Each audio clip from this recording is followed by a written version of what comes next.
It would be fair to say that the first 60% keyboard ever made was Apple's M0110, which came with the original Macintosh in 1984. Arguably the first computer to be targeted to average users, it had its keyboard's arrows keys removed to encourage people to use Apple's biggest user interface innovation at the time, the mouse. While the M0110's polarizing design wasn't a popular choice with the largest computer market at the time, business users, that design would eventually make a comeback a decade later with the legendary HHKB, which now was targeted specifically at software developers. But while those designs left their mark in the history of computer input devices, the 60% layout wouldn't reach mainstream for a few more years. That would finally change in March of 2011 when KBC, or IKBC nowadays, a large Chinese enthusiast forum that would eventually become a full-fledged business, released the KBC Poker, the keyboard considered by most enthusiasts as the first modern 60% to feature Cherry MX switches. The idea behind the Poker was to be a cheaper and easier to use alternative to the HHKB Professional, while still using the same concept of layers to store less used keys, such as the F-row and the nav cluster, made popular by the original HHKB.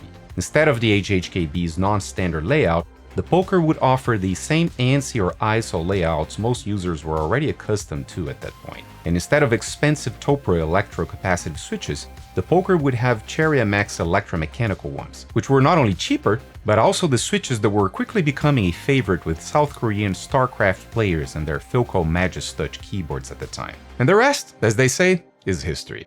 The Poker line of 60% keyboards would go on to become the most popular small form factor keyboard design of all times, not only with keyboard enthusiasts, but also gamers that enjoyed the additional space they now had for their gaming mice. As the format became increasingly more popular, many other group buys and manufacturers jumped on board the 60% hype train. KBTalking, or KBT for short, another large Chinese language keyboard community, was one of them, and they decided to make a few modifications to the original Poker design, the most prominent one being a split right shift and a cast aluminum case for its limited edition, a design decision that would have a deep and long-lasting impact in the world of enthusiast keyboards for years to come.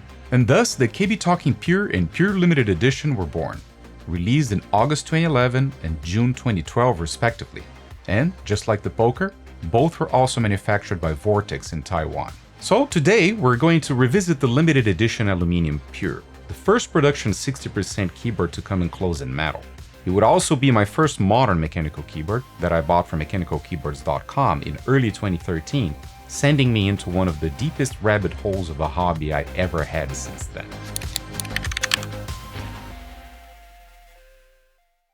Hello and welcome to IOSAM. So today, instead of reviewing a shiny new product, we'll instead go back in time, a whole decade to be exact, and go over a project I have been working on for literally years now, and which I finally managed to complete. Renewing my beloved 10 years old KBTalking Pure Limited Edition. So we'll go over my choices of switches, stabs, and keycaps, as well as the damping materials I went with. And spoiler alert, this keyboard went from sounding like this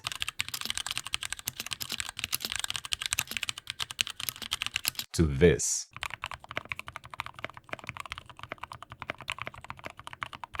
It was worth it. While I know this borderline ancient board doesn't have anything to excite people in today's incredibly sophisticated mechanical keyboards market, this keyboard will always have a special place in my collection, simply because it was my first modern metal encased keyboard. This is where all started to me, really. My first encounter with mechanical keyboards was still in the mid-90s when I first typed on an Apple AEK2 in my first job internship during my undergraduate senior year.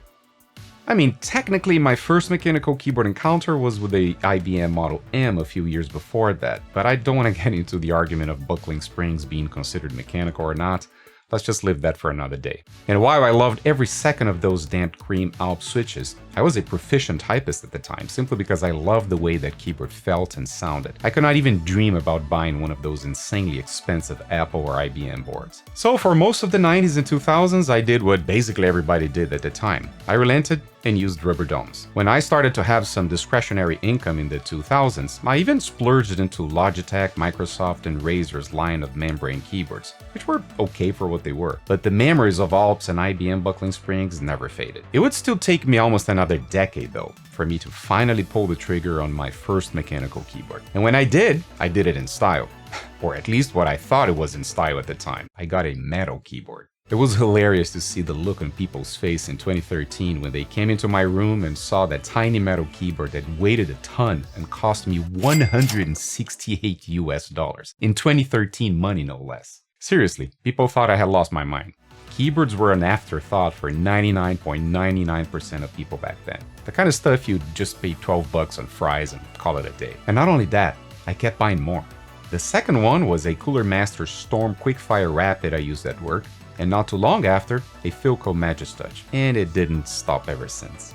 I'm sure most of you watching can relate to that. But regardless of how many keyboards I bought or built in the last decade, this keyboard here has been the one piece of hardware that has been by my side throughout all this time. Lately, it has been the companion keyboard I use with my laptop and this little laptop corner that I rigged on the left side of my home office desk. While this is too heavy for me to travel with, I use a KeyMove K68 I showed on a previous video for that. It has been the board I type on whenever I'm using my main desktop rig and my laptop at the same time in my office. That is why this little legendary keyboard deserves new switches, stabs, and keycaps to provide at least another 10 years of service to IOSM enterprises.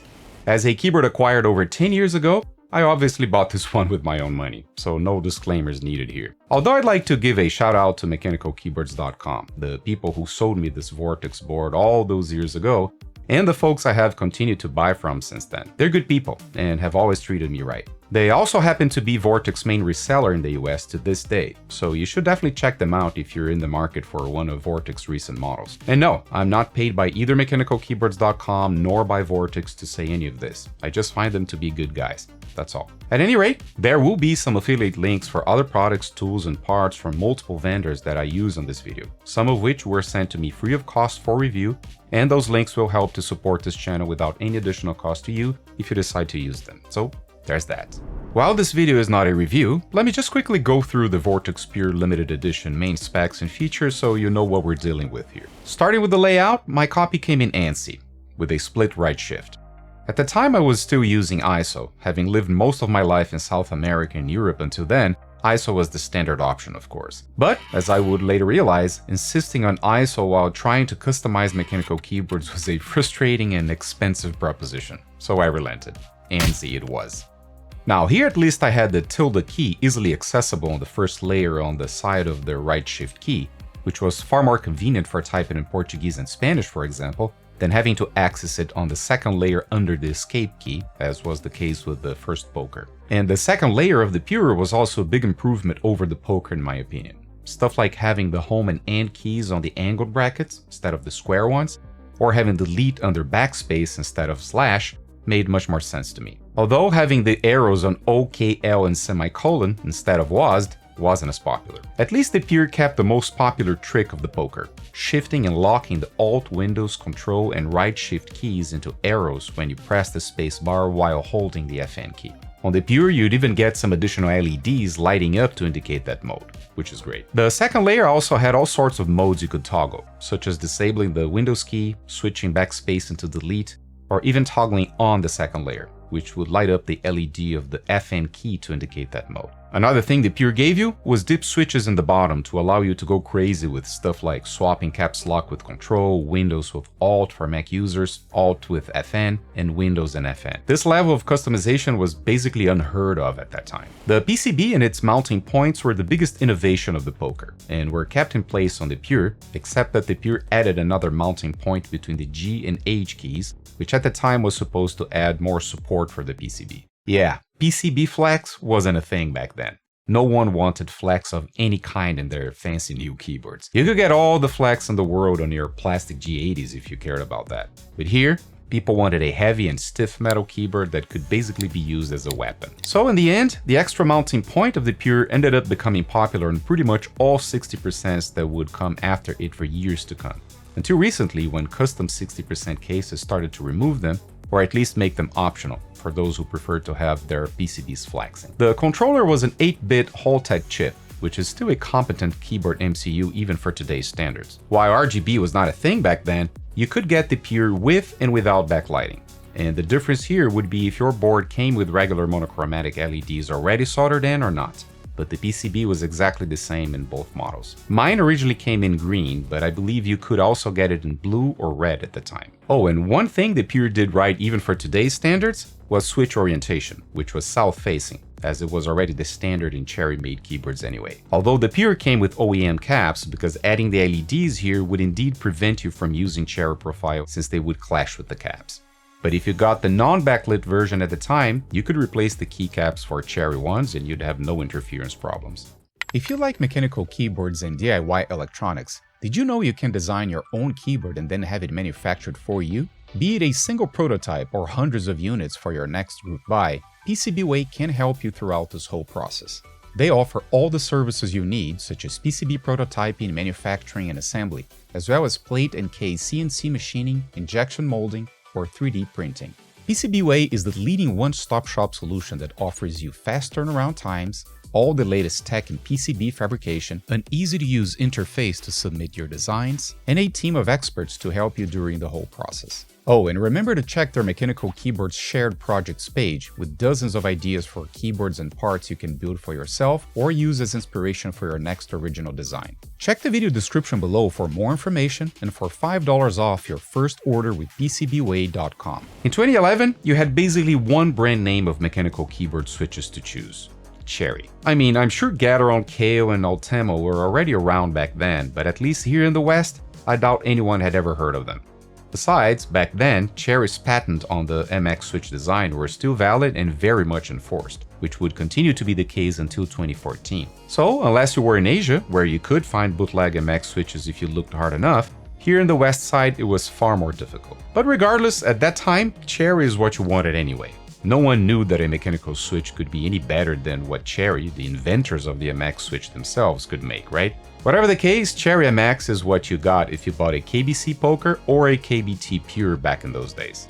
And because the main use for this keyboard for me at the time was gaming, I went with Reds, of course. Now, don't get me wrong, when I got this keyboard in 2013, I was over the moon with the typing experience of these Cherry MX Reds. At that point in time, it had been years since I had last touched an Alps or a Moto M for the last time, so I barely even remember what those felt like. Just the fact that I was no longer pressing on top of mushy raisins was good enough for me. And boy, these things were scratchy and pingy. Which brings me to the topic of burning in your Cherry switches, which is now part of the folklore of this hobby. You should press your Cherry switches a million times before they get any good. Well, I don't know if I have ever pressed any of these keys 1 or 2 or 10 million times. But what I do know is that while they definitely improved, they never got rid of their quintessential Cherry scratchiness. Listen for yourself.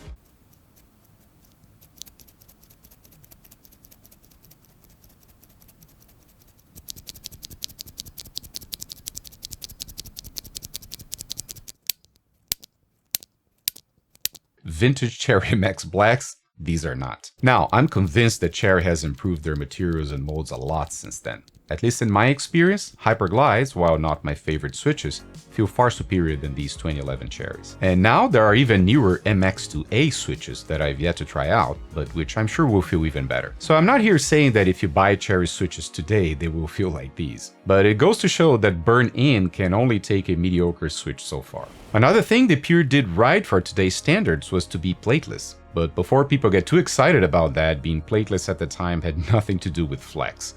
Being plateless, other than reducing production cost, made the switches and stabilizers easily accessible without the need to desolder anything. And in those early days of keyboard tinkering, that was a huge plus. The mounting system is the good old tray mount that gets so much hate these days for being too stiff and not giving you any flex. But again, nobody gave two craps about keyboard flex back then, so it was all good. The case in this limited edition was cast aluminum and made this keyboard quite heavy and dense for its size in 2013.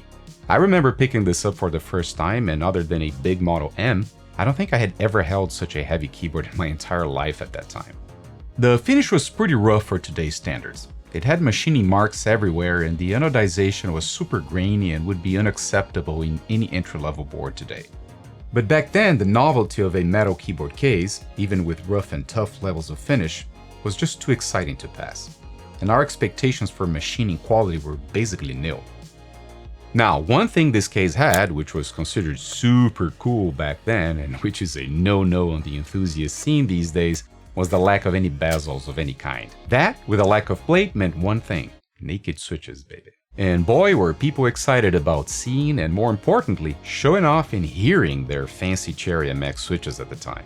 But considering how the what was old is new again thing goes, I swear I will not be surprised if no bezels become popular again at some point in the future. The measurements were the typical 60% that at this point we've seen a billion times. 29.2 centimeters in width, 10 centimeters in depth, 1.2 centimeters in height in the front side, and 2.2 centimeters in the back. The inclination angle is a fixed 6 degrees when measured on the edge of the case, since there's no adjustable height here. It weighs a hefty 728 grams or 1 pound and 9.7 ounces after all the mods I did to it. You can safely take off at least 10% of that for its original weight without a plate and with thinner keycaps. And talking about the keycaps, these were your typical crappy thin laser etched ABS. You know, the type that shines quickly and will eventually peel off. So there wasn't anything to write home about here other than the one feature it had that I basically haven't seen ever since. Proper backlighting with south-facing switches. Here the legends are located at the bottom of the top surface, which is where you want them to have the LED light in the south orientation to shine right through it. As for sound damping? Sound damping? What are you talking about? This is 2011. No one gives a crap about keyboard sound. So you got a PCB screwed directly into a metal chassis, and that's it. And the same goes for software. Here, you get none. This is as old school as it gets. Want to change something? Key combos, bitch. Want to really customize something here? Lift the motherfucking keyboard, grab a screwdriver, and flip some dip switches, you're lazy. Keyboard software. Okay, so let's see how this keyboard types in its stock form after 10 years of heavy use.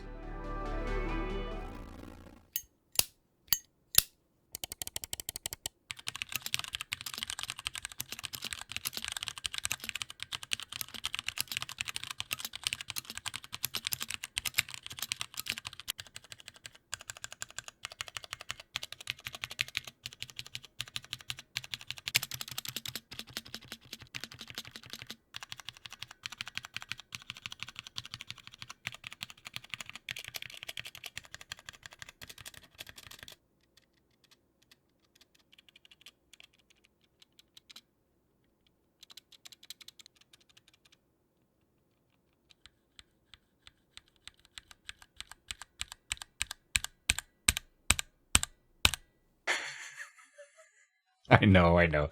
It's hilariously bad. Hey, again, this thing was definitely not built for sound, and I have basically kept this keyboard stock for all these years. I know, crazy, right? I guess like so many other things in the last few years, life got in the way. And God knows this thing needs better stabs. The stock ones were terribly rattly and would come loose all the time, which luckily was easy to fix since the board was plateless. The stock switches are scratchy even after years of heavy use, and their springs are a ping fest. The case sounds hollow and metallic, amplifying all the nastiness coming out of the switches and the stabs. And to top it all off, thin laser etched ABS caps to complete the package of cheap and high-pitched disturbing noises. It's basically the clacky sound from hell. So then the question is, can we fix the acoustics and sloppy typing feel of this classic but beaten old 60%? Alright, let's get to work here. Modding time. For switches, I decided against everyone's better judgment in 2023, I guess, to go with ZOPC. Teleo linears. What can I say? I love ZO switches. I know. They're expensive, and there are a lot of newer switches out there. I know all that. But here's the thing about ZO switches. They're consistent. You buy 100 of them, and they all feel exactly the same, which is quite an accomplishment in terms of QA. But before anyone starts throwing their Mountain Dew cans at their screens, let me explain. I bought these Teleo V2s in late 2019 for this project you're watching right now, which goes to show how hopelessly behind I got with all my keyboard projects. I don't even try hard anymore. It is what it is. But anyway, when I bought them almost 4 years ago, damn time flies, Teleo V2s were without a doubt the best linears money could buy. But even today, Teleos are a known quantity. Butter smooth, dead quiet springs, no fuss. I mean, I still lube them with my usual Krytox mix, hand lubing the springs and all, just to make them absolutely perfect. Because you know, my aging Vortex here deserves the best. Now, another decision I made that I know will be a bit controversial was the plate. As I explained earlier, the KBT Pure didn't come with one, but I decided to put one in now. If there's one person who knows what 10 years of dust and grime can do to a plateless keyboard, especially one with floating caps like this with no bezels, it's me. So enough of that. I'm putting a plate, and I'm keeping my PCB lint-free.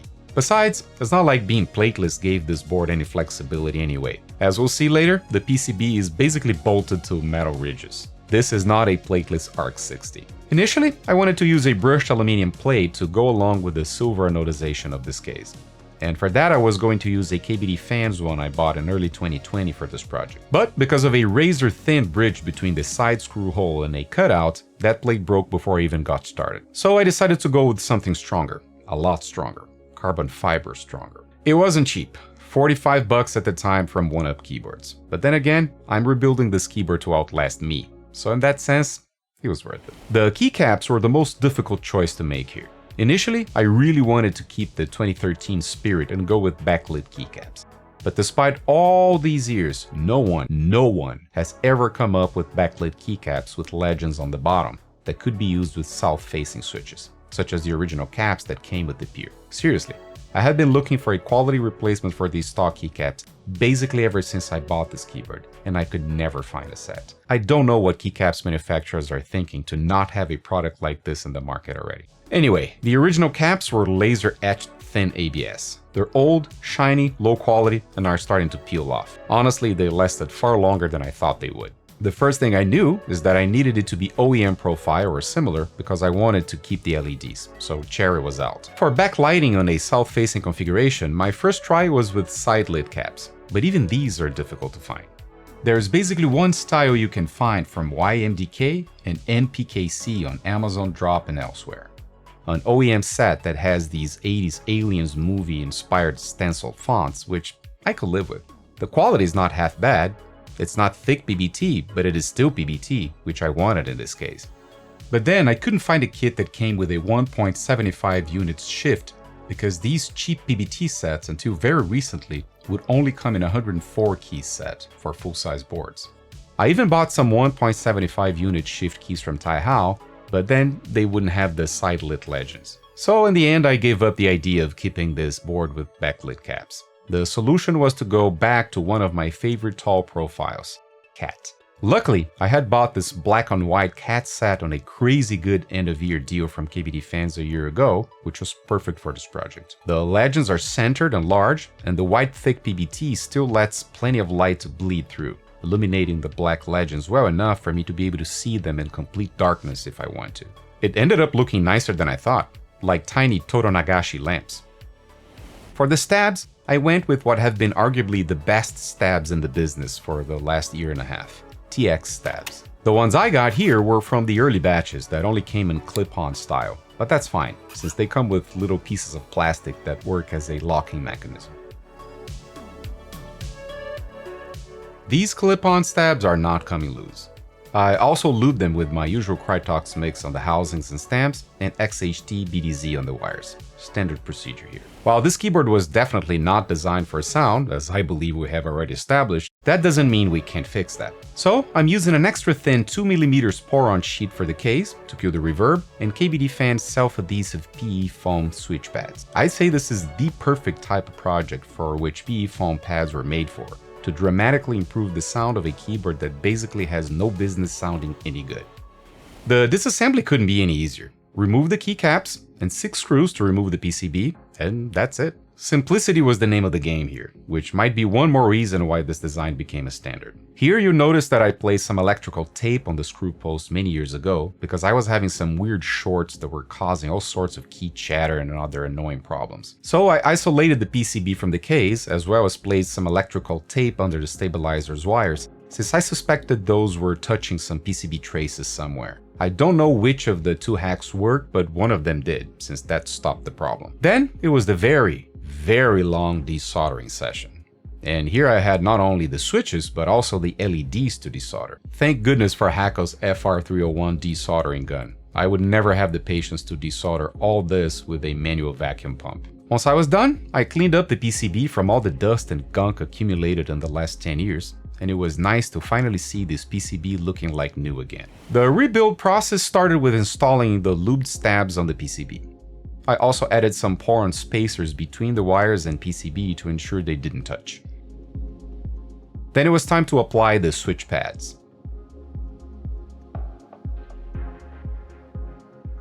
Lock the plate in place with a few switches on the perimeter, and then snapping all the remaining switches. and soldering them with my trusty Hakko FX888D.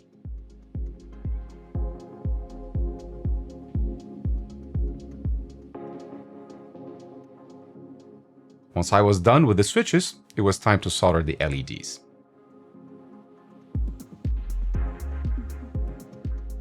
Here, I decided to go with white LEDs, which are brighter and would just let the warm glow of the off-white PBT to do its thing. The switch pads I used, which were the type KBT fans recommends for soldered switches, had to be punctured from the bottom side of the PCB first before I could slide the LEDs through the switch. A lot of work. Once that was done, I just used a paper cutter to cut the thin case foam into strips that would fit into these channels in the bottom of the case, since I didn't want to have the foam pressed between the PCB and these longitudinal ridges that are super close to the PCB. Before attaching the PCB and plate assembly to the case, I placed a few 4mm O-rings between the screw posts and the PCB to isolate it from the metal case, to help with the acoustics and to ensure I would get no pins or traces shorting out. And finally, it was time to install the keycaps.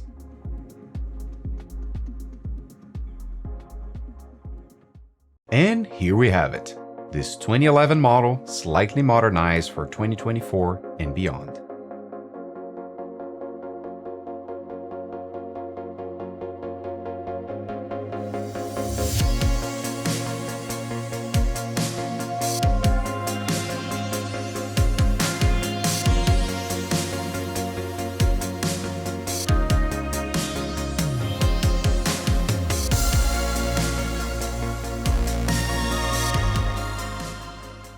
As I mentioned earlier, this keyboard will continue to be used with my laptop in my home office. For this, I rigged this cheap arm support that ended up having the perfect size and being super sturdy to hold the weight of this board, while also offering some rotation, but without moving around when I'm typing. I keep my laptop on top of this tray attached to a movable arm on a pole that I got on Amazon years ago. I also placed this ancient Cooler Master laptop cooler on top of the tray to keep my Razer Blade 14 cool, since this laptop can have loud fans when it gets too hot. This Cooler Master Note Pal Ergo stand is also 10 years old, but its fan is still whisper quiet while moving a lot of air. Cooler Master used to do some really good stuff back then.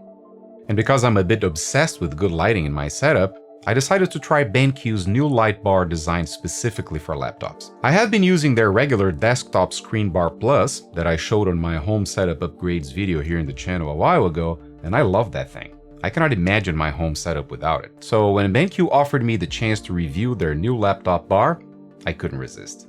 The idea here is the same, a light bar that illuminates just the area you want, the keyboard surroundings without any unwanted reflections on the screen, and more importantly, without causing any uncomfortable glare, since you never see the light bulb. It creates this soft and evenly distributed light that serves not only to light up the keyboard and touchpad area, but also helps to read documents and notes without bothering anyone around you in a bedroom or even in an airplane. Just like its big brother, it also offers dimming and color temperature adjustment, as well as its super cool self-dimming function that measures the light level around you and picks the ideal brightness and color temperature for you. You get the same top quality 95 or higher in the color rendering index, good for up to 700 lux in a 30 centimeters area, with a stable and flicker-free illumination that doesn't cause any eye strain. Here you also get the ability to use it in a closed position for a smaller and more focused illumination, or extended for a larger area with softer light, and always without washing out the contrast of your laptop screen. The setup is super easy. You attach the provided adhesive magnet to the lid of your laptop, where you can then simply snap the light support that also holds its lithium-ion battery. That is good for up to 160 minutes of battery life in its medium brightness level. Oh, and you get 2 of these magnets in different colors in the box, but BenQ told me you'll be able to buy more of these separately if you need them. The adhesive on these is super strong, but doesn't leave residue behind when you remove it. The light then snaps to the pogo pins at the top, also with magnets. Really ingenious stuff. The battery charges via USB-C, and you even get this nifty travel pouch to carry the light with your mobile setup. And this is what my mobile setup looks like now, when in its resident form. And I couldn't be happier with how it turned out. Alright, so now it's time to compare the modded board with its original stock form. And to make things interesting, I'll even add to the mix a good, inexpensive, and brand new 60% keyboard, one of the best bang for the buck 60% you can get on Amazon today, just to show how my modded little T-Rex of a metal keyboard compares.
To say that it sounds like a completely different keyboard would be the understatement of the decade. Super low frequency thok, smoothed out by the case foam, but not too muted, courtesy of the PE switch pads. All rattling is now gone, the stabs and the Telio switches are butter smooth, and the CAT PBT keycaps are pure bliss to type on. This, my friends, is a keyboard I can keep typing on till the end of times. While the rubber O-rings lifted the PCB and plate by a millimeter, you obviously get no flex here.